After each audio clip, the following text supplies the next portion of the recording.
अब जिंदा रहने से बेहतर है कि मर जाना। जब पूरा का पूरा डेमोक्रेसी और इंसानियत खतरे में कर दे ईडी, सीडी, सीबीआई, तो सर उसके खिलाफ मेरा कहना साफ है। यदि लालू यादव जी के रेलवे विभाग में जब घपला हुआ था तो आप इतने दिन से सोए कहां थे? क्या आप केस को चुपचाप मजबूत कर रहे थे? क्या आपका कोई गुप्त समझौता था? आज लगातार कभी भोला यादव, कभी उनके राबड़ी देवी जी के पीए के यहाँ, लगातार मुबोला भाई सुनील सिंह के यहाँ, मेडिकल कॉलेज के यहाँ, भैया जी के यहाँ, दोनों मेडिकल कॉलेज, कई सारे एक्स एमएलसी, कई सारे विधायक, कई सारे भैया, आपके तरीका पर मेरा सवाल है कि आज क्यों, मेरा ये सवाल, इतने वक्त आप कहां थे? मेरा ये सवाल है। आप अपने तरीके से इस्तेमाल कैसे कर सकते हैं सीबीआई और सब कुछ का? क्या अब कोई आवाज, कोई लोकतंत्र नहीं बचेगा? क्या किसी को हिंदुस्तान में जनता के द्वारा चुनने का अधिकार खत्म हो गया? अब अदानी जी, अंबानी जी के पैसे और सीबीआई, ईडी तय करेगा कि सत्ता में कौन बैठेंगे? गरीब आदमी, अब मिडिल क्लास के लोग अब जिंदगी नहीं जी सकता। और यदि पूरा परिवार इन्वॉल्व है तो मेरा सीधा सवाल है कि 3 साल से आप कहां थे? 3 साल से आपने 2 केस में आपकी ईडी ने उनको छोड़ दिया, माफ किया, और कभी भी आपने चार्जशीट नहीं की। भोला यादव को 2.5 सालों तक, 3 सालों तक आपने नहीं पकड़ा। जो लोग बालू या जो पैसे हैं, आपको पता है कि कोई जमीन लिया है, तो मेरा रिक्वेस्ट है कि भोला यादव जी को आपने टॉर्चर किया, पैजामा कुर्ता पहन के बना के भोला यादव के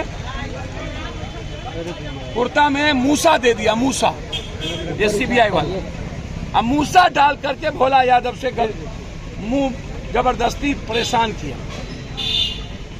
और अब जब आज विश्वास मत है और जब नीतीश कुमार की सरकार बन गई, जब तक आपने आरजेडी को धमका के रखना था आप रखे, और जब सरकार बन गई तो अब आप कंप्लीट रूप से डेमोक्रेसी को खत्म करने के लिए आप इंस्ट्रूमेंट इस्तेमाल कर रहे हैं। आप जो बेईमान है, जो चोर है, आप उसको जेल भेजिए, मेरा उस पर कोई आपत्ति नहीं। तो क्या विपक्ष में ही बेईमान चोर है? सत्ता पक्ष में सब दूध के धुले हैं।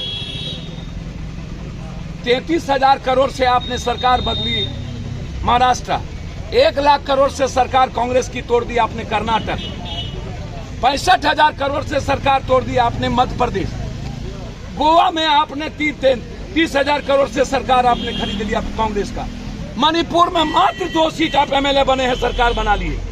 क्या ये डेमोक्रेसी है? आप इतने दिनों से कहां थे?